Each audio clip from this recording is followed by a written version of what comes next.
Olá, está no ar mais uma edição do podcast do Sindicato dos Jornalistas. A palavra é tua. Hoje nós vamos conversar sobre um GT muito importante aqui no nosso sindicato. É o GT dos jornalistas afro-brasileiros. Nós temos aqui três gerações desse GT, né? A Janice, que começou toda essa batalha aqui no sindicato junto com a Vera Daisy, e agora a Bel Clavelin e o Alander, que é o nosso jornalista, estudante sindicalizado, que além de estar apresentando esse programa comigo, também assumiu esse novo papel aqui, né, de uma maneira mais ativa neste grupo. Gurias, sejam bem-vindas aqui do nosso podcast. Vou começar contigo, Bel. Como é que foi receber esse convite, né, para assumir, para pegar esse bastão que a Janice e a Vera Daisy, né, já carregavam há tanto tempo, com tanta, né, de uma maneira tão bonita, com tanta dedicação? É uma responsa. É claro que é uma super responsabilidade, é um grande desafio, né? A gente dá continuidade, sustentação é um trabalho que a gente já vinha fazendo, só que numa retaguarda, né? Então faz cerca aí de uns 10 anos, né, que vem apoiando, né, o núcleo de jornalistas afro-brasileiros, né, assim que a gente se denomina, um núcleo, né, que é justamente para trazer o protagonismo de jornalistas negros e negras, né, da pauta da população negra, né, do racismo existente na mídia brasileira, na mídia gaúcha, e mais que tudo, né, justamente como produzir um jornalismo antirracista, né, com equidade racial, com equidade de gênero.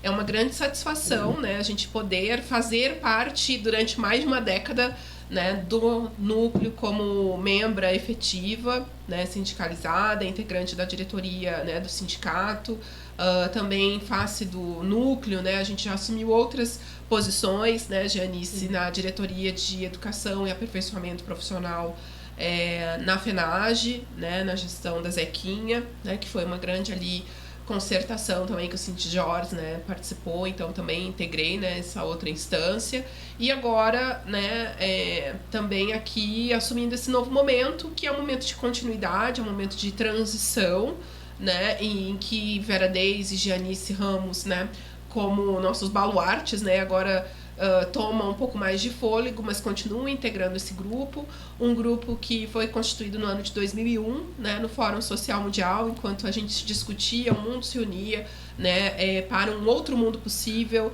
né, então a gente trouxe, né, na perspectiva, né, do núcleo foi trazida a discussão sobre uma outra comunicação é possível, né, e sobretudo aí por conta também da figura, né, da Santa Irene, né, que sempre precisa ser lembrada como uma figura fundamental, assim, de insurgência, né? De identificar que jornalistas negros e negras, jornalistas africanos e africanas estavam em Porto Alegre e não se sentiam, né, com espaço de representação nem interlocução, que as pautas negras estavam invisibilizadas, que tinha uma grande e intensa movimentação no Fórum Social Mundial, e como criar um espaço em que jornalistas negros e negras pudessem ter acesso a equipamentos, sala de cobertura, acesso a fontes, né, a pautas, né, uma programação muito difusa, né, então como organizar isso, essa, né, é a história do núcleo e né, também ter acompanhado ao longo desse tempo, né, no apoio aí aos encontros, seminários nacionais, seminários internacionais, apoiando também, de certo modo, a fundamentação de teses para o Congresso de Jornalistas, né, teses denunciando o racismo na imprensa brasileira, chamando jornalistas negros e negras para a responsabilidade, né, trazendo a questão, né, negra para a FENAGE como um todo e para os congressos, para os sindicatos, para o engajamento das presidências, das diretorias. Então, muito trabalho, né, o núcleo tem uma dimensão muito grande, né, assim, do ponto de vista dos seus ativos, né, do seu patrimônio, e dar continuidade a esse legado, né, para que se preserve, se mantenha, seja mais bem conhecido e, mais que tudo, né, inicia aí, né, um novo capítulo, né, com podendo se valer, né, de uma transição em que as pessoas que estiveram no protagonismo durante muito tempo ainda continuam, mas agora no espaço de mentoria, né, para que realmente a gente possa continuar esse belíssimo trabalho. Isso é uma maravilha, né? Janice, queria que tu contasse um pouquinho como foi quando vocês começaram, né? E como tu sentiu essa mudança que veio acontecendo ao longo dos anos. Bom, nós iniciamos em função do Fórum Social Mundial. Os negros que estavam participando do Fórum Social Mundial não se viam representados na imprensa local, nem internacional, nem nacional. E eles também não tinham um espaço físico para trabalhar. Eles entraram em contato aqui com o sindicato, que o presidente Torres, na época, foi muito solícito e tudo, abriu a casa para eles, se tornou uma grande redação, um grande afluência de línguas, de culturas, de modos de viver, que a gente conviveu com eles. A partir daí nós sentimos a necessidade, eu e a Santa Irene, de, já está madura essa ideia, agora temos que levar adiante, né? Então nós fundamos o núcleo de comunicadores, né? Na verdade, o núcleo de comunicadores, ele era super abrangente. Ele não só era para sindicatos, para os afiliados do Sindicato dos Jornalistas, mas para todos os comunicadores. Nós chegamos a ter 60 pessoas inscritas. Olha, que legal. Sim, na época foi um boom, assim. Mas depois a gente chegou à conclusão que não estava tendo um retorno para o sindicato, toda aquela gente, as pessoas utilizavam o sindicato, mas não se sindicalizavam, ou porque não podiam, ou porque não eram jornalistas na verdade, né? Eram RPs, eram assim, funções análogas ao de jornalista, mas não sim jornalistas. Então a gente achou por bem fazer o núcleo de jornalistas afro-brasileiros. Nós fundamos aqui no Rio Grande do Sul e concomitantemente São Paulo também fundou o seu núcleo, que é a primeira COGIRA, Comissão de Jornalistas Afro-Brasileiros. Nossa foi na mesma época deles. E nós temos uma grande relação com os outros estados que têm COGIRAs. Por exemplo, Rio de Janeiro, Salvador, São Paulo. A gente sempre teve um contato muito grande. Inclusive, as teses que nós enviamos para os congressos, por exemplo, da ficha cadastral constar a cor, que é importante para fazer uma análise de quantos jornalistas são negros ou não negros. Isso foi uma tese que foi embarcada por São Paulo e Rio também. E outros congressos que nós fizemos aqui, por exemplo, o Seminário Internacional de Comunicação Afro-Brasileira, nós trouxemos gente de todo o Brasil. De todo o Brasil para participar. Foi um evento... A Isabel veio, né, Isabel? Foi muito lindo. Então, assim, a gente ficou entre Santa Irene, a Vera Deise entrou mais tarde, a Vera Deise, o Paulo Ricardo de Moraes, a Silvia Abreu. São pessoas que participaram no primeiro grupo com a gente. Então, assim, o núcleo cresceu muito, evoluiu muito, fez muita coisa. Assim, nós fizemos... Te lembra daquele gênero, raça e etnia que nós fizemos, que foi feito aqui, que gerou para todo o Brasil? Teve a cartilha, teve um material impresso muito bom. Então, a gente conseguiu ter um certo pioneirismo em termos de jornalismo afro-brasileiro. Isso é muito importante. Sim. E nesse novo desenho, né, nós temos novos colegas jornalistas participando, e eu achei muito interessante essa chegada de um estudante, né? Porque daí a gente tem aquela energia, porque o estudante nos dá, né? Essa energia, e também essa forma de poder propagar esse trabalho tão sério, tão importante que vocês desenvolvem dentro das universidades, né? Porque é através deles, né, desse contato que a gente consegue chegar. Bom, Alander, eu queria que tu contasse um pouco dessa tua experiência, né, de como surgiu esse convite para participar desse grupo, né? Tu és o único estudante. Depois até gostaria que as gurias nominassem os outros participantes que não puderam estar aqui hoje, mas nesse momento eu queria saber aí toda essa emoção dessa tua participação no que a gente chama de GT, né? Que Sim. É o grupo. Sim, eu estou muito feliz de estar aqui. Queria agradecer a presença de vocês e dizer que vocês são muito representativas na minha vida como estudante de jornalismo. Eu me filiei ao sindicato por conta da Vera Deise Barcelos e eu tenho até a carteirinha que estava por aqui, está aqui a carteirinha, que eu tenho muito orgulho de carregar ela, porque eu cresci vendo na TV a falta de representatividade do negro jornalista. Então, a gente vai ter um que outro que é âncora, um que outro que é apresentador de televisão, uma outra pessoa que está no rádio, mas eu sempre senti falta de nós sermos maioria, por exemplo, né?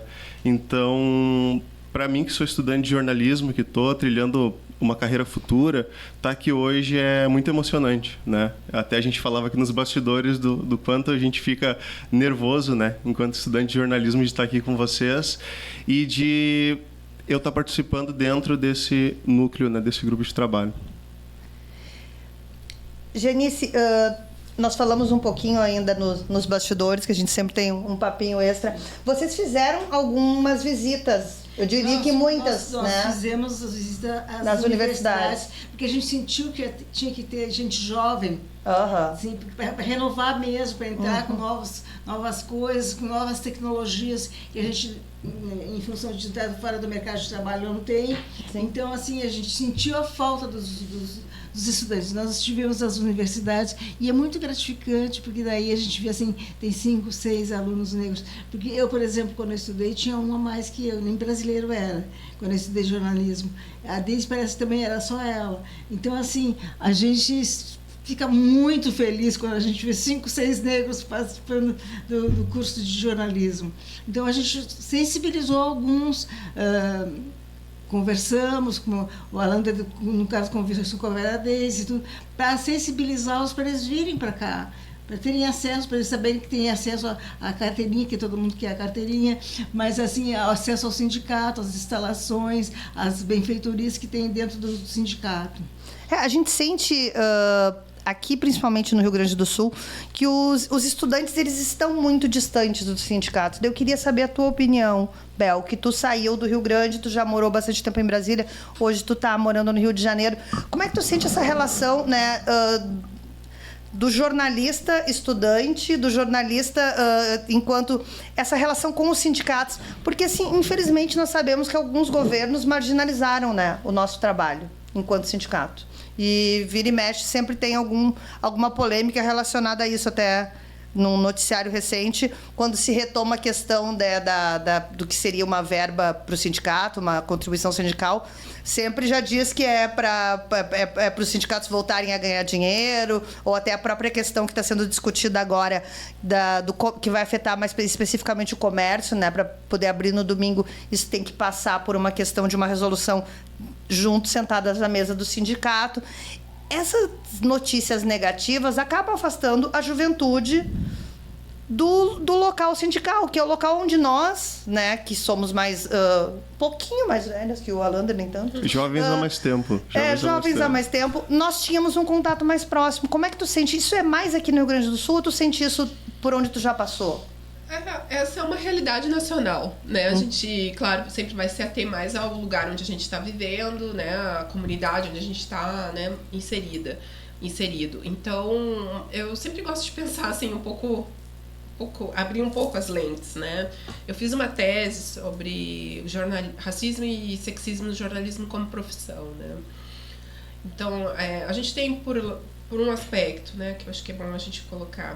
Por um aspecto, a gente tem o mundo do trabalho em mudança, no mundo, né, que a gente não fala mais mercado de trabalho, a gente fala mundo do trabalho, essa é a expressão, né, e, enfim, a gente sabe como que a economia global, ela vem cada vez mais reduzindo os postos de trabalho, e os postos de trabalho no conceito de um trabalho decente, que é um trabalho com seguridade social, um trabalho com direitos trabalhistas, né, enfim, com todo, né, o aparato necessário para que realmente, né, as diferentes categorias profissionais possam ser tratadas de uma forma decente, né, com direitos assegurados, né? Então, a gente tem, além disso, um crescimento de informalidade, uma série de movimentações, como nós percebemos no jornalismo historicamente, como a pejotização, né? Que também trouxe uma série de outras questões, né, de salários astronômicos, né, de redução de salários, de postos, extinções de funções no jornalismo, né, por conta também né, das novas tecnologias. Então, são vários fatores, né? No Brasil, a luta sindical ela vem muito por conta, né, ela vem na esteira do fim do trabalho, da introdução do chamado trabalho livre no Brasil, né, que segue ali durante, né, uma escala de após quase 4 séculos de trabalho escravizado negro africano, né? Então, o trabalho, né, assalariado no Brasil, o trabalho, né, industrializado, né, vem, né, uma mudança econômica muito forte, né, que é o que significa 1888, né? Então muda, né, a economia no Brasil muda, né, enfim, as imigrações cada vez mais, aquela coisa toda, e vem o sindicalismo também, né, como uma questão fora do Brasil, né? Ela vem pela Europa, né? E aí a gente tem uma série de questões. As universidades, faculdades de jornalismo são da década de 1970, embora, né, também a gente saiba, né, o rádio é da década de 1920, os jornais já estavam aí há muito mais tempo, né, desde 1808, né, pelo menos que se conta ali da imprensa escrita, né, no Brasil. Então, assim, a gente tem que ir juntando essas pecinhas todas para poder fazer uma análise um pouco mais inteligente de dizer que é isso ou aquilo, né? E com as universidades aí também sai toda aquela coisa de um jornalismo provisionado para um jornalismo, né? As primeiras turmas, as primeiras faculdades, a Vera Deis é das primeiras turmas da Fabico, né? Da Faculdade de Comunicação e Biblioteconomia da URGS. E aí, o que significa esse pessoal entrando para as redações, para as empresas jornalísticas? Ali a gente já tinha um choque intergeracional, né, de jornalistas que não tinham, né, ingressado na universidade, não tinham sido diplomadas. Né? A gente vem com toda uma questão dos sindicatos, né, embora o Sindjorge, né, tenha mais de, né, 80 anos, né, a gente esteja aí nesses festejos, né? A gente vê que tem uma cronologia que não fecha, né, gente? Sim. Não fecha. Né? Então, assim, estamos numa profissão que ela esteve em constante mutação.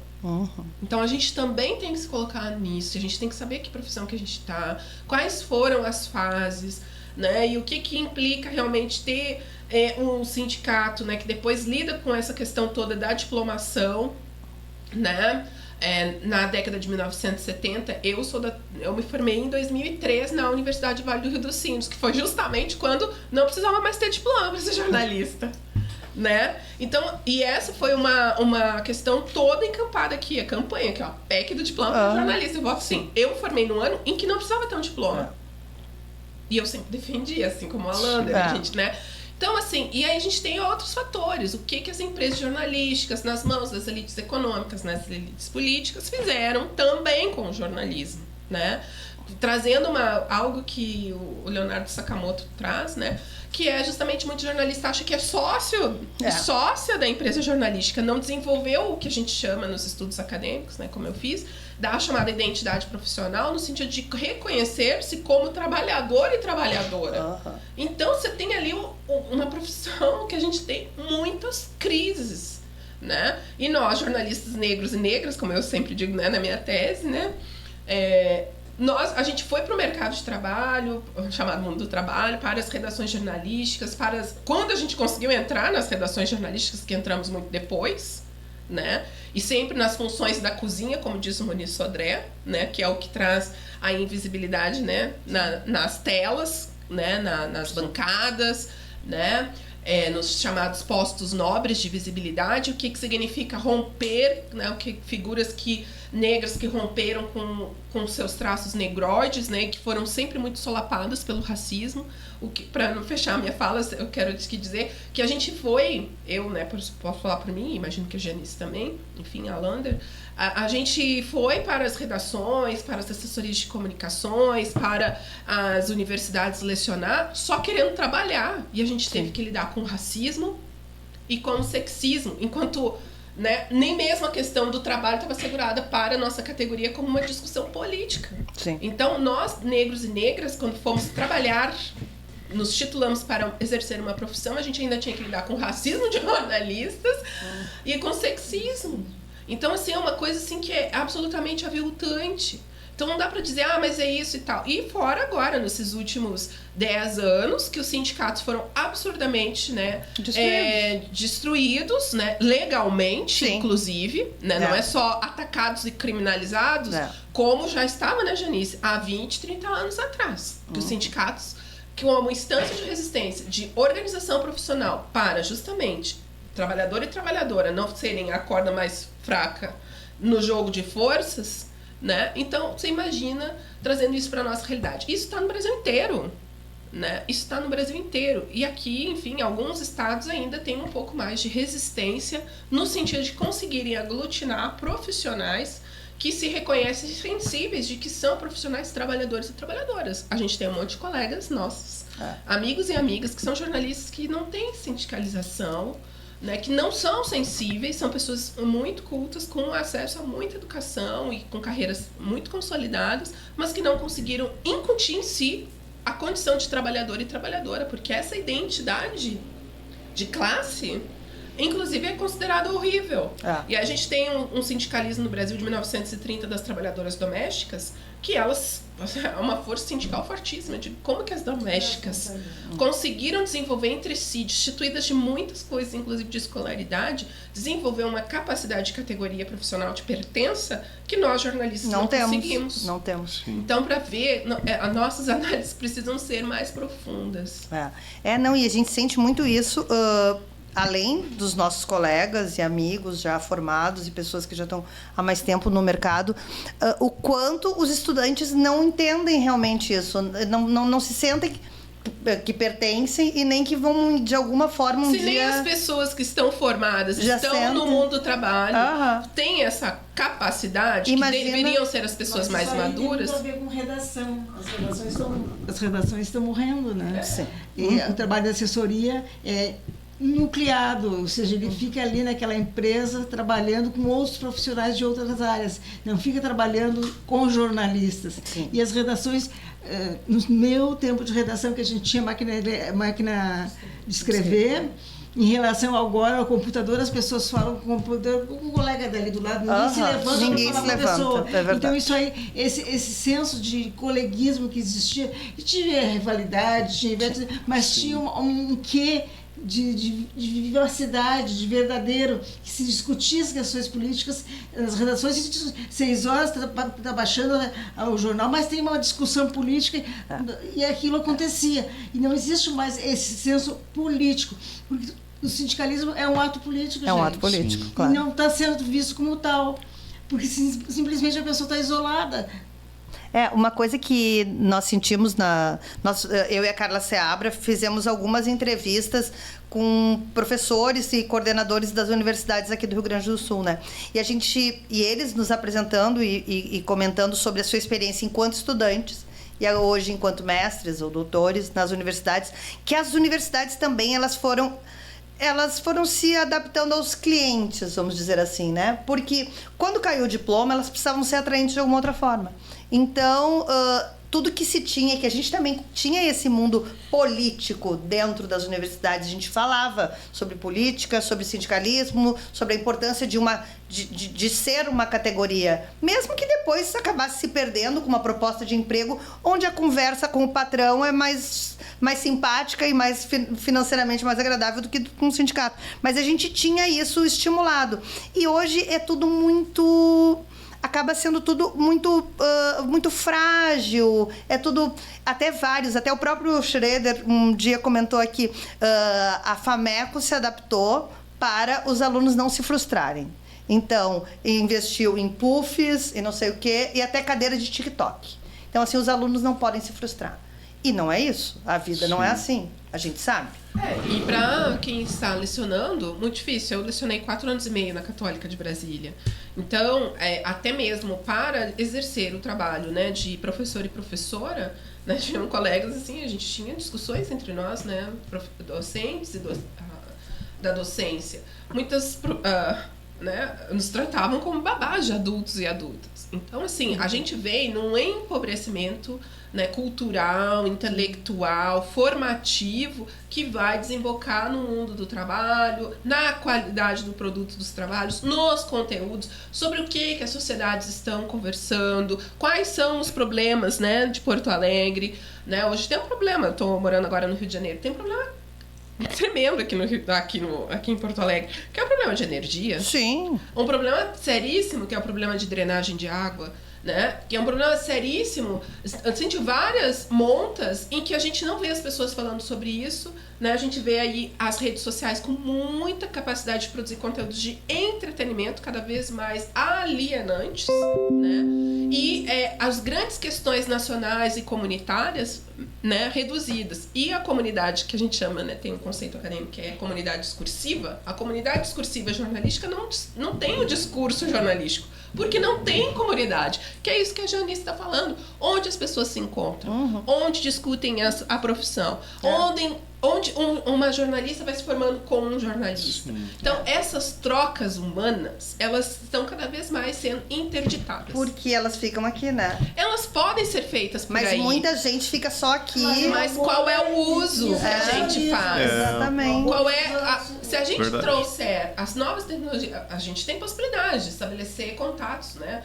Do norte com o sul, do nordeste com o sul, né, de fazer as trocas, e muito mais em conta por conta das redes sociais, novas tecnologias e tal. Mas o quanto do nosso tempo nós estamos realmente dedicando a construir essas estruturas políticas para a nossa organização. A gente não está fazendo isso. Né? Então, assim, realmente é uma chamada que eu acho que esses tempos estão trazendo pra gente, né? Tempos de fake news, de discurso de ódio, tempos em que a gente vê as big techs absolutamente pauperizando cada vez mais o trabalho que está sendo feito por poucas redações que hoje estão se conseguindo manter no Brasil. A gente tem uma redução enorme dos chamados grandes títulos de jornais, revistas, que praticamente, assim, são poucos, o que a gente pode considerar hoje. A gente tem um jornalismo cada vez mais empobrecido, no sentido da sua possibilidade, né, de apontar e circular os fatos, acontecimentos, as notícias, o que está acontecendo. É tudo muito mais do mesmo, né? São padrões. Nossas reivindicações vêm sendo utilizadas, inclusive, contra nós, né? Porque aí a gente reivindicamos pessoas negras na mídia, enfim, são chamadas algumas pessoas negras que correspondem a algum estereótipo ali, que é o que vai calar a nossa boca depois de 20 anos de reivindicação, né? Porque, assim, não é só a representação. Negros e negras falam de tudo, falam de energia. Nós temos engenheiras elétricas negras. Nós temos engenheiros hidráulicos negros. Por que não estão falando na mídia gaúcha sobre isso? Nós temos pessoas que falam sobre segurança de trânsito, sobre violência racial, sobre segurança pública. Cadê? Então, por que as nossas pautas ficam reduzidas a novembro? Por que ficam reduzidas a maio? Por que ainda vivemos pautas estigmatizadas, né, enviesadas, né, para nos calar, nos silenciar e nos acomodar, né? Então, assim, a gente tem que realmente se rever, né, como profissionais, estratégia, né, enquanto a gente ainda tem capacidade de pessoas que estão dispostas a fazer esse trabalho. Porque daqui a pouco essas pessoas não estarão mais dispostas a fazer esse trabalho, né? Então, quanto a gente vai perdendo crítica e vai perdendo capacidade de articulação, que são questões que circulam em espaços sindicais, mais o empobrecimento da profissão se dá. Tu tocou sobre a questão do novembro, né? Do novembro, chamado Novembro Negro.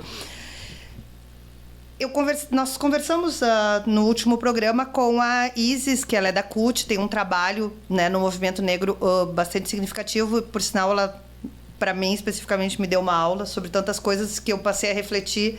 Como uma delas, eu até cheguei em casa e comentei com o meu marido, que ela disse: nós, mulheres negras, quando os nossos filhos crescem e um pouquinho e começam a ir no mercadinho, no shopping center, eles fazem uma compra, a gente diz: meu filho, tu nunca bota fora a notinha.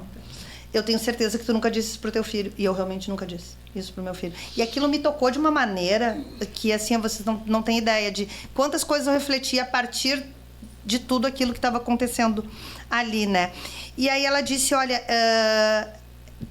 não é bom ter é uma pena que tenha só o novembro, mas pelo menos a gente tem o novembro, né? Eu queria que vocês falassem um pouco sobre isso, essa questão de ter este mês, da importância, e que ele não é o único mês para se refletir. Nós devemos refletir sobre tantas questões ao longo do ano inteiro, né?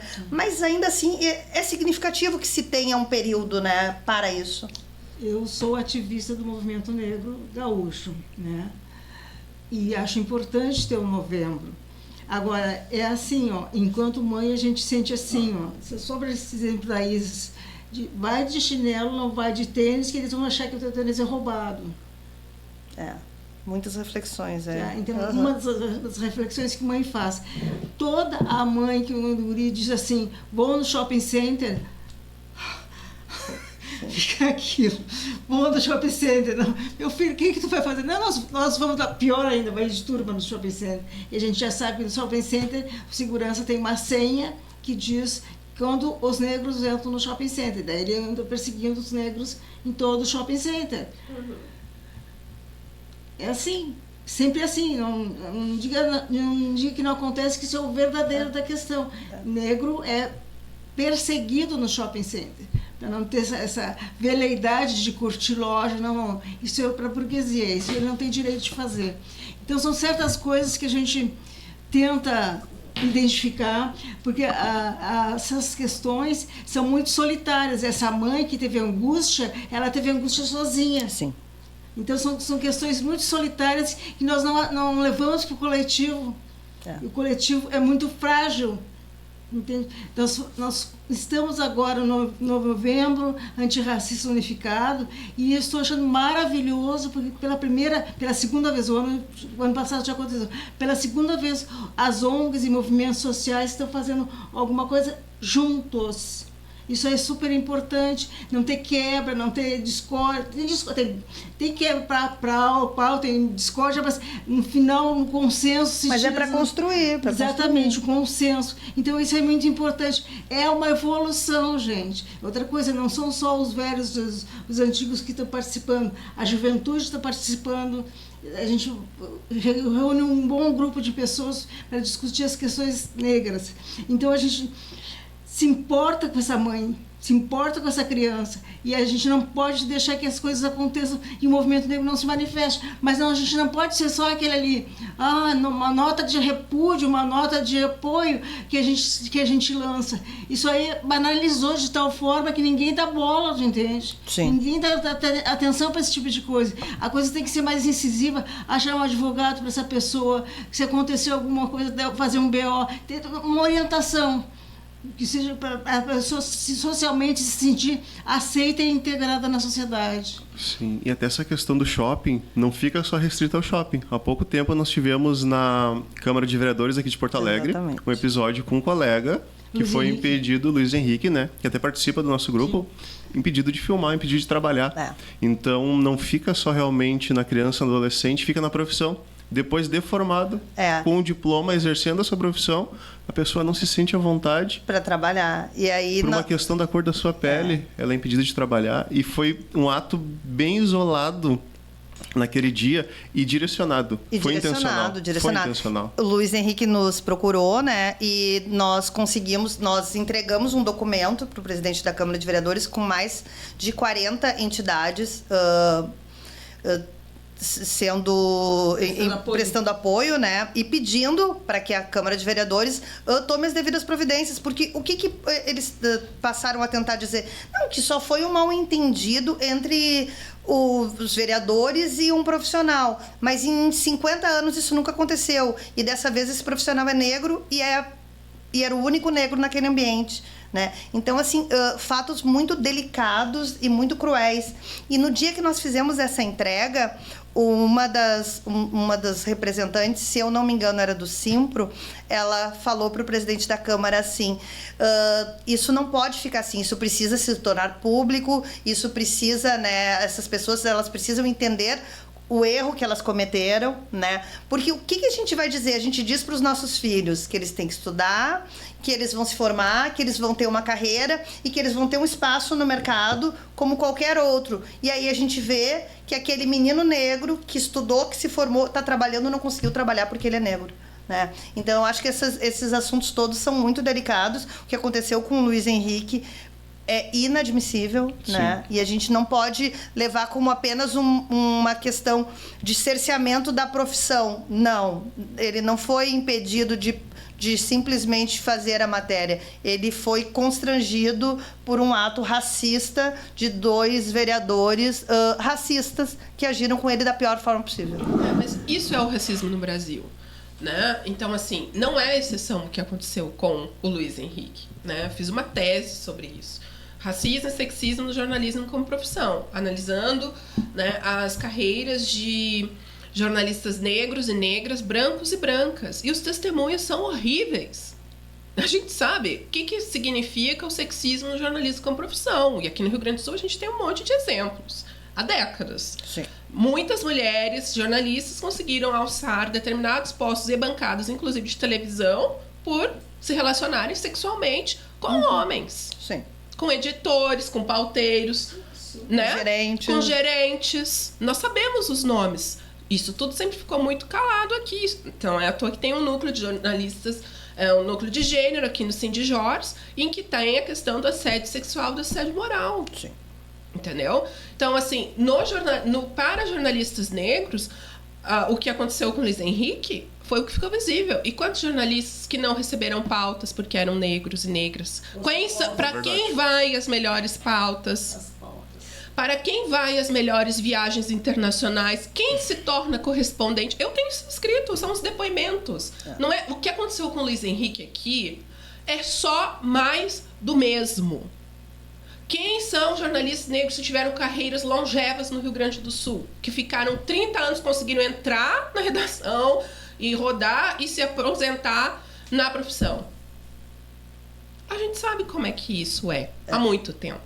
Então, assim, essas questões que acontecem, eu recebo com muita parcimônia, porque a gente já sabe disso há um tempão. Quem não sabe é jornalista branco. Quem não sabe é jornalista branca. Né? Porque a gente sabe para quem vai a bala perdida, a gente sabe quem é que vai o menor salário, a gente sabe quem é que vai ficar com anotação na carteira de trabalho ou não, a gente sabe para quem que vai receber 100 mil reais, 200 mil reais, 500 mil reais para apresentar um telejornal no Brasil, ou mais do que isso. Então, assim, ou a gente fala, sai do mimimi, e eu nem gosto de ficar em algumas situações, algumas discussões, porque assim, fica muito ali. A coisa é séria. Ou a gente discute que profissão que é, a gente discute de dinheiro de verdade. Quantas pessoas negras que adoeceram, que se drogaram, que se tornaram, que ficaram com problemas de saúde mental, porque o racismo afeta a saúde mental, o sexismo afeta a saúde mental. Não é à toa que nas questões de trabalho a gente tem uma área na questão de trabalho que se chama saúde do trabalhador e da trabalhadora. Sim. Mas aí as pessoas não querem falar sobre sindicalismo. Aí as pessoas não querem falar de se reconhecer como trabalhador e trabalhadora. Sim. Essa questão... Porque acontece uma situação de racismo para uma mulher negra, ou ela volta no dia seguinte, ou ela pega a bolsa e vai chorar e se demitiu.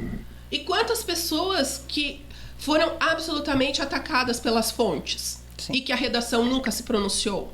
Tem um monte de depoimentos de jornalistas que tiveram, negros e negras, uma força hercúlea para se manterem no mundo do trabalho. A Flávia Oliveira conta isso. Não só, tem colegas que desenvolveram síndrome do pânico. Porque quando receberam pautas internacionais, nossa, eu vou dar conta? Sim. Porque para pauta internacional, tu fala inglês? Tu fala inglês direito? Mas tu usa turbante. Mas o teu nariz é assim. Teu cabelo é assado. Não pode usar o cabelo dessa maneira. O tom da sua pele. Né? Então, tu é um rasta. Hoje tem galera assim, porque hoje tá na moda. Então é legal. Né? Mas o que está atrás deste uso dessa estética negra hoje? A gente faz a crítica. Sim. Porque nós somos pessoas que estamos com crítica permanente. Porque a gente sabe o que significa colocar em determinados corpos negros hoje na mídia brasileira. E o que significa o silenciamento? Hoje tem um monte de jornalistas negros e negras que estão em espaços nobres que não podem falar determinados assuntos. Sim. E que, pior do que tudo, incutiram em si mesmos e em si mesmas a autocensura racial. Não faltam relatos. Então, a perversidade sistêmica, como o Milton Santos nos falou, ela é tremenda. Ou a gente fala efetivamente do que é trabalhar no Brasil, uma economia racista, e que hoje está, inclusive, nos trazendo novos fenômenos a partir da presença de negros e negras em determinadas posições de destaque, e o que isso tem significado para essas pessoas, ou a gente está conversando nada. As nossas conversas vão para o nada. Ou a gente discute assuntos realmente de trabalho, com a seriedade, a gravidade da mutação do racismo no Brasil e do sexismo, ou então a gente não está falando de coisas certas. Porque este país é um país que elimina negros e negras. Né? Então, o racismo é isso, o sexismo é isso, o machismo é isso.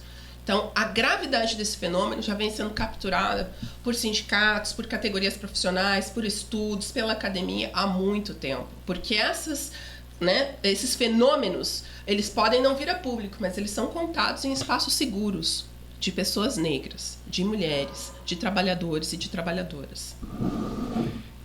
Quanta humilhação envolvendo isso, quanta quebra de autoestima, né? Os valores pessoais, a ética da pessoa, tu entra em choque, porque são feitas exigências. Tu aceita essas exigências ou tu não aceita? Em que nível tu te reporta para essas pessoas que são chefia? Eu tive chefe assim, sabe? Que se deliciava em fazer perguntas delicadas, vamos dizer. E a gente ali trabalhando. Sim. Então, esse tipo de envolvimento é terrível, gente, é terrível. Porque tu entra em crise. Tu entra em crise existencial, tu adoece, sai da profissão. Nós se desmotiva. Muitos se viciam, muitos vão para o álcool. Sim. Né? Em função disso aí, porque são válvulas de escape da sociedade. Sim. E que a gente nem sempre tem acesso para essas pessoas para trazê-las de volta. Sim. Né? Isso que eu acho que o sindicato também tem esse papel, de trazer gente de volta. Gente que, de certa forma, virou zumbi. Sim. Zumbi no sentido de fantasma, não Morte zumbi. A própria Isis trouxe no nosso último bate-papo aqui sobre o novembro que a gente não pode errar. Ela disse: Alander, tu tá entrando numa profissão que tu não pode errar, porque tu vai ser cobrado. Tu vai ser mais cobrado em relação à pessoa branca dentro da profissão. Então, quando a gente fala de consciência de classe, eu sinto falta, por exemplo, até dentro das universidades, dos professores falando isso. Então dá para ver que o sistema ele foi muito bem planejado. Existe um sistema, né, bem planejado para silenciamento. E sobre essa fala, eu queria entender um pouco do que vocês acham sobre a questão política. Hoje, dentro da política, nós temos um sistema muito parecido em dois sentidos. E nesse meio do caminho existe o jornalismo. Então eu consigo ver uma ligação com a extrema-direita e a extrema-esquerda, por exemplo. Um padrão: homem, branco, hétero. Pouco espaço para as mulheres. Um dá mais que o outro. Né? Então eu, hoje, estudante de jornalismo, acabei votando, até a gente estava comentando nisso, né, no menos pior. Né? E como vocês enxergam a articulação do movimento negro para a questão de formar uma chapa de partido, para daí sim entrar também em questões de jornalismo, em questões de outras profissões. Por exemplo, eu tenho uma amiga minha, que é a Ana, que ela assiste os nossos podcasts, ela é veterinária, médica veterinária, aqui no Rio Grande do Sul. E ela teve que escrever bordado: Doutora Ana Carolina Gomes, veterinária. Porque as pessoas chegavam na veterinária perguntando: tu pode chamar lá a veterinária para mim, a doutora? Ela dizia: eu sou a doutora. E ela de jaleco. E as pessoas faziam isso. E agora aconteceu isso com o nosso colega lá, filmando, se a pessoa está com o microfone na mão, né? Eles não respeitam mais a profissão, né? Então, eu queria entender de vocês dessa questão política, né? Senão eu vou me estender muito na pergunta e eu só vou me quero perder. retomar uma coisa que tu disseste: a gente não pode errar. Não, a gente pode errar sim. A gente pode errar, a gente deve errar, faz parte de todo o processo, porque nós não somos super-homens, nem super-mulheres, nós somos negros e negras, ser humano. Então, eu acho que não pode, esse nível de exigência não pode existir. Sim. Sabe? Isso te discutir que tu tem que ser o melhor sempre. Tu tem que tirar as melhores notas, tu tem que trazer o trabalho melhor. Não. Tu tem tuas limitações enquanto ser humano, enquanto toda a tua cultura tem que ser aceito. Mas não acho, nem considero importante ser o melhor. Sim. Não sei se tu queres. Eu concordo totalmente com a Janice, porque é isso, né? O racismo, ele é a coisificação, né? A origem do racismo é tirar a humanidade de pessoas humanas, né? Então, trazendo a objetificação, tornando mercadoria, no caso, né, de negros e negras até hoje, né? E nossas antepassados e antepassadas. Com relação à questão... Então, a gente pode errar sim, a gente tem que se colocar numa perspectiva, né, de humanidade e saber quais são os nossos direitos. Com relação à questão política que tu trazes, eu penso que cada espaço tem que funcionar como cada espaço. Partido é partido político, universidade é universidade, sindicato é sindicato. Ou se a gente né, nós estamos aqui no espaço do sindicato de jornalistas profissionais. Nós já falamos de várias questões relacionadas ao jornalismo. Ou realmente a gente aprofunda, entende quais são os problemas do jornalismo hoje em busca de soluções, porque quem enxerga problemas quer soluções. Exato. E a gente se vale do nosso conhecimento profundo nessa área para resolver e trazer soluções, pensar soluções, negociar soluções, porque não é só pensar. Quem pensa soluções, né, profissionais, com essa expertise, e universidades, sindicatos também. Quem vai negociar? Sindicato. Então, a gente não pode perder a razão de ser e existir de cada instituição. O que hoje acontece, que polariza e que aglutina e faz com que fica todo mundo numa sensação de banda voou e não sei para que lado voou, é todo mundo querer fazer tudo. Não é. Não é. A gente tem que entender que a gente tem que especializar a nossa atuação política. Porque senão a gente não vai conseguir... Qual é a questão da expertise? Quando a gente sabe muito de um assunto, a gente entende como o fenômeno funciona. Nós entendemos qual é o campo minado. A partir de identificar qual é o campo minado, o que contamina, como assédio moral, assédio sexual, como a gente falou aqui, né? Saúde do trabalhador, da trabalhadora, sindicalização, né? etc e tal, que tudo que a gente já falou aqui, pejotização, a gente já sabe, olha, isso aqui é um mapeamento, quais são as nossas estratégias, como é que a gente vai negociar, como é que nós vamos trazer mais pessoas, nós vamos, né? Como é que nós vamos relacionar com as universidades, com as empresas jornalísticas, com as assessorias, né, as agências de comunicação, né? Como é que nós vamos com profissionais que estão hoje atuando, enfim, no online, etc e tal. Porque se ficar nessa coisa aí, nesse rendezvous que criaram, a gente não vai sair do lugar. Ou a gente realmente se coloca como hábil conhecedor e conhecedora do que a gente se propôs a ser, com a capacidade de pensar e negociar e implementar as soluções, que não são soluções rápidas, porque a gente está falando aqui já falamos de várias questões, né? Então, são soluções a serem implementadas em um curto, médio e longo prazo. Porque senão a gente não vai sair do lugar. E a gente está percebendo cada vez mais a importância de produzir conteúdos credíveis, conteúdos em que podem decidir se se a gente está recebendo no celular, eu vou dar atenção para a mensagem da Defesa Civil, que está dizendo que tem enchente, ou se eu estou aqui divulgando conteúdo de fake news. Sim. Como foi um caso de um jornalista gaúcho nesse ano, que, gente, não tem condição. E a gente tá assim, é isso. Teve um incêndio ou teve enchente na cidade. É evacuação. Nós estamos num mundo de emergência climática. Quem é que disse que ia ter uma guerra há 2, 3 meses atrás? Ninguém! Ou a gente entende que... Quem é que disse que não ia ter essa seca tremenda no norte, esses enchentes impressionantes? No Rio Grande do Sul chovia em novembro desse jeito? Não! Ou então a gente saca que a gente está vivendo um outro tempo. E outro tempo significam novas posturas. Posturas de quem já viu muita coisa acontecer, de quem ainda nem sabe, não está entendendo o que está acontecendo e que a gente precisa se unir. Ou então a gente vai ficar aí, ó, sendo cada vez mais dragado. Então, a gente precisa se situar.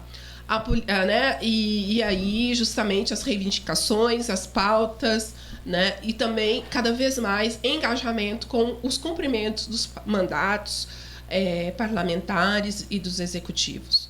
Porque cada vez mais essas pessoas que estão nesses espaços, elas precisam ser cada vez mais cobradas pelo que elas fazem. Porque a gente sabe o custo que é manter um gabinete, a gente sabe o vulto que é garantir eleição nesse país, a gente sabe o que é colocar a representação das nossas decisões nas mãos dessas pessoas que não estão fazendo boas escolhas e que isso está cada vez mais nos vulnerabilizando a nossa sobrevivência. A gente tem que ir lá numa colega que teve o seu apartamento, né, com enchente e ela mora 40 anos aqui no Menino Deus. Isso nunca aconteceu em Porto Alegre.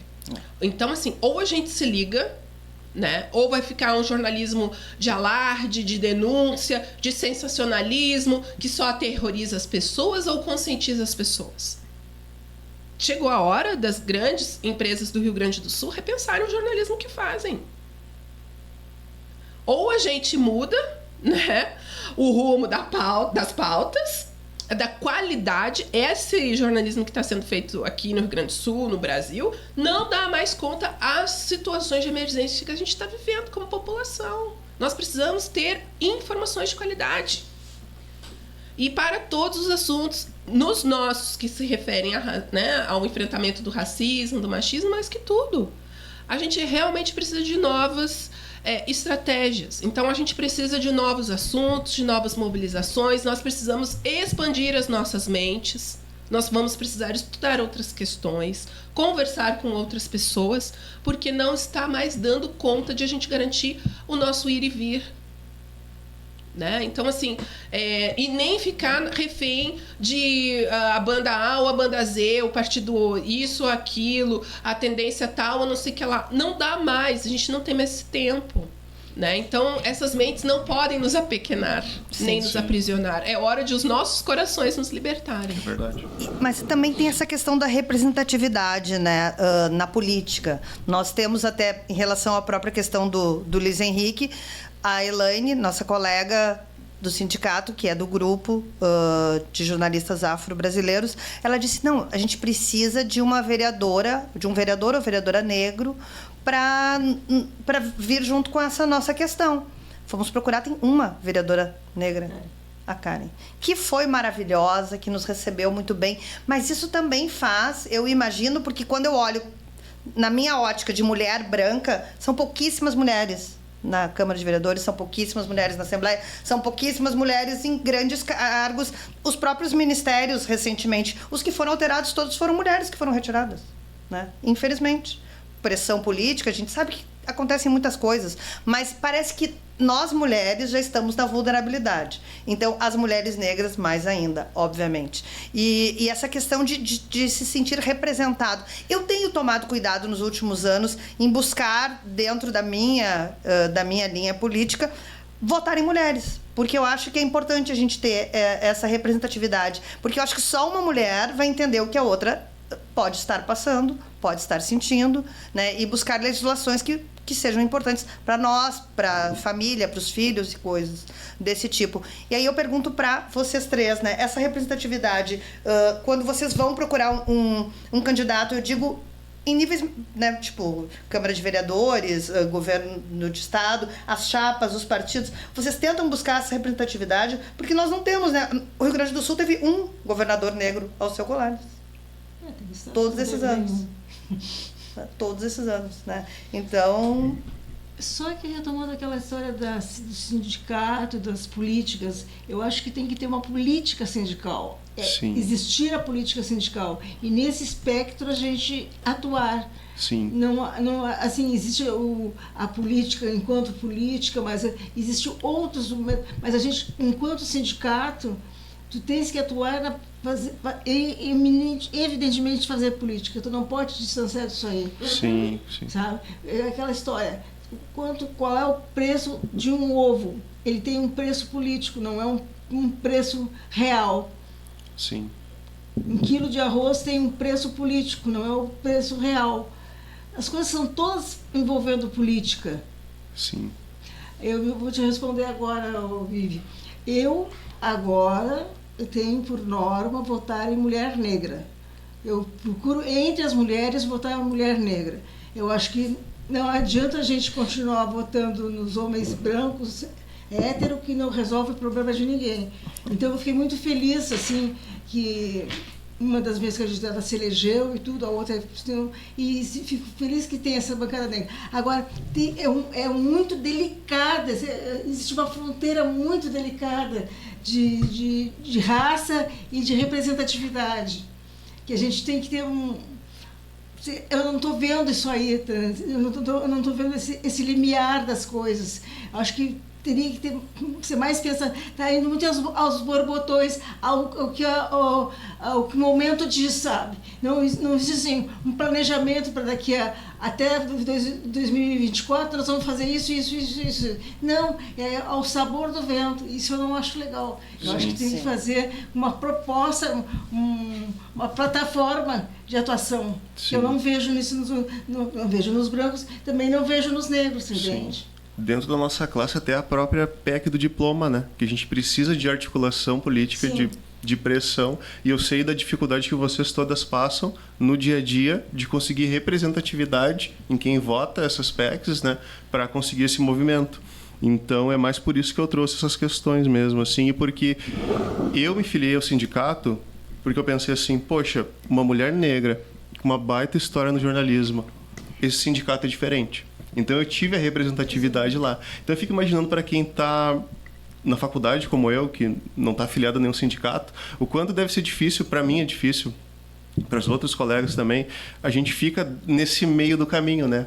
Nem tão lá, nem tão cá, mas a gente fica pensativo, porque informação tem aos montes. As pessoas levantam o seu celular, sua câmera, seu ring light e começam a gerar conteúdo. E até que ponto esse senso crítico do jornalismo, ele não para no sistema, né? Para mim, que sou estudante, eu sempre me questiono isso mesmo, assim. Essa questão das plataformas políticas também já é antigo, gente. Sabe, assim, tem umas discussões assim que eu, tipo, cara, a gente ainda tá discutindo isso. Por isso que a gente tá vivendo essas consequências hoje. É verdade. A gente tá nesse presente, assim, meio, né, de limbo. Por quê? Pô, a representação negra nos partidos políticos, voto negro, não sei o que, tá lá desde a Frente Negra Brasileira, que há quase 100 anos. Isso. Entendeu? É 1930 a Frente Negra Brasileira. As plataformas feministas de mulheres são de 20, 30 anos, entendeu? Desde o lobby do batom. Então, assim, não dá só pra ficar votando em mulher, né? Ah, eu sou feminista, eu voto em mulheres negras, já fiz campanha de graça para várias mulheres negras. A gente fez campanha daqui da Maria Conceição, Lopes da Fontoura, né? A gente já fez tudo.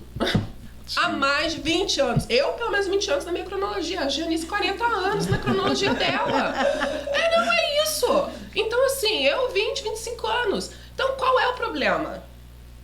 O problema é que tem gente que acordou para essa realidade ontem, que não conhece e fica desconstituindo o nosso passado de glórias e de relação, não é? É verdade. Então, assim, quanta chuva a gente pegou, quantos barros, quantas pessoas a gente falou, gente que nos ameaçava com bandeiras, que a gente ia pedir voto de graça para as pessoas, entendeu? Então, tudo isso aí a gente já fez, que a gente fazia as plataformas, não sei o que lá, tudo isso a gente fez. Agora tem gente que está acordando para a realidade hoje. Sim. Então, assim, hoje, eu digo, não vai votar em qualquer mulher. Se não está comprometida com a agenda de direitos das mulheres, não vote. Não vote. Porque é um desserviço para as mulheres. Como a agressora do Luiz Henrique. Sim. Não dá para dar um voto para uma mulher como essa. Um braço armado contra a gente, a cidadania porto-alegrense. Sim. Então, assim, que é isso que a Janice está falando. Hoje também a gente vê esse perfil na questão racial negra. A gente vê e não dá pra gente aceitar e calar. A gente fica ainda com uma parcimônia, porque a gente sabe o que é o racismo no Brasil, né? Então a gente ainda tem que entubar essa. Que é entubar. Sim. Não existe outra palavra, outra expressão, é entubar. Então, assim, a gente tem que parar com essa coisa, né? Porque o que é representatividade? Qual é a nossa cidadania? Né? A desconstituição das políticas de 30 anos. Um Brasil que voltou para a fome. Um Brasil que tem ruas de população, moradores e moradoras de rua. Um Brasil com informalidade crescente. Com juventude diplomada que vai virar Uber, que vai virar iFood. De jornalista que não tem trabalho vai virar motorista de aplicativo. E aqui no Rio Grande do Sul ainda pior ainda, porque o pessoal tá dirigindo com carro batido, com carro quebrado e sem cinto de segurança. Eu fiquei apavorada, porque isso não tem nem no Rio de Janeiro. Esse é 99. Isso não tem nem no Rio de Janeiro, porque não tem nem fiscalização. Porque aqui é isso que é, não tem nem fiscalização de trânsito, porque isso é uma coisa de segurança de trânsito. Sim. Então não tem segurança de trânsito, né? Não tem energia, porque tem pico de energia. Fiquei uma meia hora esperando o elevador, cheia de mala para descer, porque privatizaram a CE. Sim. Aí a enchente entrou numa... Então, assim, qual é o problema? Aí você vê a pessoa falando o que na Câmara de Vereadores de Porto Alegre? Uma Câmara Municipal. Eu disse lá na rádio comunitária, lá no pessoal lá da Lomba do Pinheiro, manda devolver o dinheiro. O que está discutindo lá? A repimboca da parafuseta? E aqui as pessoas morrendo de fome? Sim. E o que foi a Covid? Que as pessoas não tinham... Num dia fecha tudo, fica todo mundo, né, trancado. E quem é que ia para as ruas? E quem é que morreu? E quantas pessoas que morreram? E o que é fechar a escola? E qual é a qualidade do ensino? E quem não tinha celular? E quem não tinha internet? E quem não tinha nada, nem casa? E quem é que foi morar nas ocupações? Então, assim, há muitos assuntos pra gente discutir, pra ficar... porque a representatividade... porque o partido tal... porque não sei o quê. Vamos discutir realidade? Vamos discutir a vida real? Vamos parar de ficar incensando esse pessoal que... Gente, não tem mais como ficar nessas sinucas de bico de pessoas que estão despolitizando a política gaúcha e a política porto-alegrense. Sim. Tem umas pessoas que ainda acham que, gente, não tem mais condição, a realidade está séria. Mudou, o quadro piorou. Muito. Muito. Ou a gente fala de realidade, jornalismo de verdade, discute realidade. Não é à toa que a nossa profissão foi uma das primeiras a serem atacadas desse jeito terrível. Principalmente as mulheres, né? Atacadas. As mulheres, os homens, gays, porque também a gente vai ter que mudar essa fala aí, Alander. Porque tem um monte de gente que não dá mais pra ficar dando holofote pra gente que não sai do lugar. As questões, ou a gente escuta onde estão problemas reais e concretos, ou vai ficar nessa sinuca da representatividade sem qualidade. Eu não quero representatividade sem qualidade. Isso passa muito pelo diploma também. Porque não resolve. Sim, mas aí o que é diploma? A gente estudou, a gente leu pra caramba, a gente fez vários trabalhos. Isso é diploma, isso é ensino superior. Fiz mestrado, estudei um monte, li um monte. Entendeu? Então, o que é estudar? Universidade tem que ensinar, tem que ser um ambiente... Qual é a posição do estudante? O estudante tem que estudar, o trabalhador tem que trabalhar. Não, você vê hoje as pessoas não fazendo isso. Legisladora tem que legislar, tem que se interessar pelos assuntos da cidade. As pessoas estão usando situações forjando para ter um tráfego... tráfego nas redes sociais, para gerar notícia, para ser notícia. Então, não dá pra gente se apequenar isso. Você tá entendendo? Sim. Não dá pra gente, tem uma lá, que bom que tem, mas eu quero mais. E o rumo da prosa não é essa. Não dá pra ficar, porque tem um... Sim, tem, e deu. E qual é o problema? E como é que... Porque senão a gente vai ficar Tem que ter presa. representatividade, tem que ter qualidade nessa tem que ter representatividade. ação, tem que ter entrega, tem que ter mandato, tem que ter transparência, tem que dizer quanto que foi de dinheiro, para que foi. Porque até os partidos usam muito isso, né? Principalmente no caso das mulheres e dos negros nas verbas para montar os seus gabinetes e que às vezes a pessoa fica ali só de A gente tá cansada de papagaice. Né? A gente já tá cansada de papagaice. A gente já tá cansada de historinha pra boi dormir e vaca dormir. Não dá mais. Entendeu? Pra gente ficar nessas pseudo-narrativas, pseudo-discursos, porque isso não está resolvendo os problemas. E a gente ainda tá dando asa pra cobra. Eu também acho. Tá muito nebuloso. Muito nebuloso. Acho que teria que ser mais propositivo. Não vejo isso. Não é prático, não é realista, não é concreto. Não é isso não é exatamente que o jornalismo é. Não é exatamente uma desilusão. É mais uma constatação da nossa realidade. E jornalista traz isso. O jornalista traz, e aí? Qual é a tua proposta? Quanto tu fez no seu mandato, não sei o quê, foram tais projetos, seu discurso foi isso, foi aquilo. Aí não, fica lá incensando fulano. Você é a primeira negra. Verdade, que não sei o quê. Que você é a mulher. Não é isso. Cara, você é a mulher pra quê? Você é o gay pra quê? Entendeu? O gay pra quê? É pra discutir o que tem lá no HPS. Não só pra gay, pra toda a população. Sim. É que o jornalista, Não dá ao pra perguntar, aprisionar. não está preparado também. Esse que é o problema. Antes te dava uma pauta, tu tentava te preparar. Sim. Agora tu vê, as perguntas são assim, o cara pergunta uma e não sei se vai perguntar a segunda pergunta. Porque está tão despreparado quanto a resposta do entrevistado que tu fica surpreso com aquela reação. Sim. É que para mim que tô estudando todas essas pautas, esses debates que a gente trouxe, para mim são muitas informações ao mesmo tempo, são muitos estímulos, né? E para quem está estudando para ser jornalista, a gente tem que estar acostumado com isso, né? A gente está recebendo informações de todos os locais, apurar. E para vocês, assim, qual foi a maior dificuldade quando vocês estavam estudando jornalismo nessas questões de material, de insumo mesmo para estudar e se tornar hoje jornalistas que vocês são hoje, assim? O que vocês podem tirar de maior desafio, assim, para vocês? Na minha época tinha a biblioteca, não tinha internet, não tinha redes sociais, então a gente tinha biblioteca, né? Na PUC tinha uma biblioteca maravilhosa e era muito em cima disso aí. Tinha a indústria do xerox já incipiente, mas a gente ainda pegava livro inteiro para ler, não partes dos livros para ler, que eu acho isso um dos maiores absurdos, te dar um capítulo para ler. E tu não tem noção do contexto do livro. Isso aí eu acho o maior erro. E as universidades estão repletas disso. Né? Dá um livro inteiro para ler. Um bom professor dá um livro inteiro para ler, não dá um capítulo. E era isso que a gente tinha, né, de recurso. E tinha muito também, assim, convidados profissionais. Sempre tinha muitos convidados profissionais que explicavam o que faziam, o que não faziam, se era de redação, se não era de redação. Existia muito esse contato com o profissional. Eu tirei na FAMECOS, foi um bom curso. Eu gostei muito de ter feito na FAMECOS. Sim.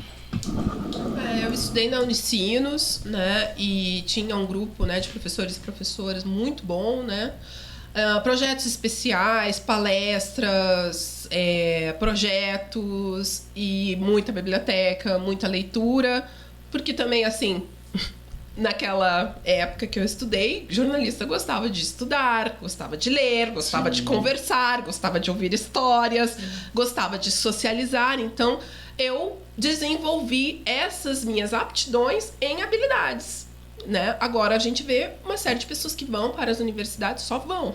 Elas não querem estudar, conversar, elas não querem aprender, né? Então não tem turma. E agora Sim. com as matrículas assim pendentes, um vai para um lado, outro vai para o outro, não se encontra. Eu estou fazendo uma cadeira contigo, mas a gente viu na aula. Não, mas eu estou fazendo outra cadeira. Então, assim, as cadeiras separadas, né? Então, isso é muito ruim. Assim, hoje, claro, as coisas vão mudando, a gente tem outras possibilidades, tecnologias, acesso a informações, vídeos, né? Então, conteúdos multimídia, que se chamam lá de metodologias ativas, que são ferramentas importantes. Mas qual é? Eu acho que a questão, pelo menos assim, que me motivou a ser jornalista foi vocação. Vocação é chamado, né? Não só num sentido religioso, é filosófico. Para que tu tá fazendo aquilo? Entendeu? Então, ser a melhor dentro das possibilidades, das limitações que a gente tem, naquilo que a gente escolheu. A gente vê hoje pessoas escolhendo caminhos por outras motivações. Então, quando a gente realmente se sente, né, em condição de amar, de conhecer, de querer fazer algo melhor a partir daquela profissão, tu vai te desprendendo, né, e se lançando. E aí, claro, precisamos mais disso, evidentemente, mas também precisamos que os outros elos do jornalismo, né, as empresas, as agências, os sindicatos, profissionais, né, enfim, que todos os elos sejam revitalizados, revitaminados, porque, né, há sim, né, não só das pessoas, dos ciclos políticos, das histórias dessas instâncias, mas na sociedade brasileira, né, num todo, a gente viu tudo se precarizar. Então a gente está sendo, sim, eu acho, né, assim, e essa é a minha motivação aqui no núcleo, né, a partir desse momento de transição, é como é que a gente que já vivenciou, né, uma trajetória dentro desse espaço e faz leituras, como é que a gente vai, né, se colocando num processo de continuidade, de revitalização, de que as nossas experiências sejam válidas, né, para esse grau de maturidade que a Janice trouxe, né, com relação a várias questões, né, que a Lander também trouxe, né, com questões a elucidar, conhecer, né, insights, coisas que já foram ouvidas, que a gente escuta, né, tem que ser o perfeito. Não, isso é errado. Então, isso pra gente já tá superado. Mas a gente ainda tá vendo que o molde tá errado. Se o molde tá errado, a gente tem que intervir. Não vai ser tu, porque ainda tu não tem essa aptidão. Sim. Mas a gente tem. Então, quando a gente vê que já tem um molde que está incutindo para o mau caminho, né, no exercício da profissão, do teu pensar, que é tua postura, a gente já diz que este é o caminho errado. E essa é a voz da experiência. Sim. E não é uma voz arrogante, ela é de compartilhamento. Então, assim, a gente está hoje discutindo no mundo paradigmas de cocriação, de compartilhamento, né, de né, cocriação. Então a gente tem que se colocar nessa postura, porque, novamente, não é um alarmismo, mas nós temos várias evidências de que a gente precisa se engajar com projetos construtivos, coletivos, né, agregadores de pessoas, instituições, para realmente recuperar muitas áreas profissionais, né, instâncias representativas, né, institucionais, incluindo movimentos sociais, né, sindicatos, entre outros, como também a sociedade como um todo e o próprio Estado brasileiro. Né? A gente tem aí uma série de leis que são importantes, que ainda não foram implementadas, outras, né, da comunicação pública no Brasil, do oligopólio, da quebra do oligopólio da mídia no Brasil, que tem, nossa, quantos documentários já foram feitos, quantas teses da FENAGE, daqui do sindicato, quanto que a gente tem de evidência sobre isso. Né? Então, a gente precisa tornar cada vez mais essas questões conhecidas, falar mais sobre isso, não se aprisionar por essas armadilhas que estão colocadas no circuito político, que a gente tem que ter muita astúcia para não se aprisionar e se desvirtuar do que a gente tem que garantir no nosso pedaço, que é isso que a gente tem conversado no núcleo, né, Janice e Alander? Nós Sim. somos do núcleo de jornalistas brasileiros, nós vamos discutir, estamos trabalhando para quê? Para o protagonismo de jornalistas negros e negras, para a valorização do jornalismo negro, para um jornalismo antirracista, para o engajamento do Cindy Jorge com as nossas questões. Não basta apenas estarmos no núcleo, como estamos na diretoria, como é que participamos na diretoria, como é que participamos dos ciclos eleitorais, como é que a gente se articula com o interior, como é que a gente fomenta, né, o que a gente leva de novo das nossas críticas, né, das nossas críticas, das nossas sugestões, né, da nossa experiência para as universidades, para as agências, etc. e tal, para as redações, porque assim, não dá mais para a gente, né, a gente tem um repertório amplo, como foi o que tu disse, e este repertório amplo, ele não é meramente teórico, ele é vivencial, ele é da vida, ele é da realidade. Então a gente tem que se colocar nesse processo de construção.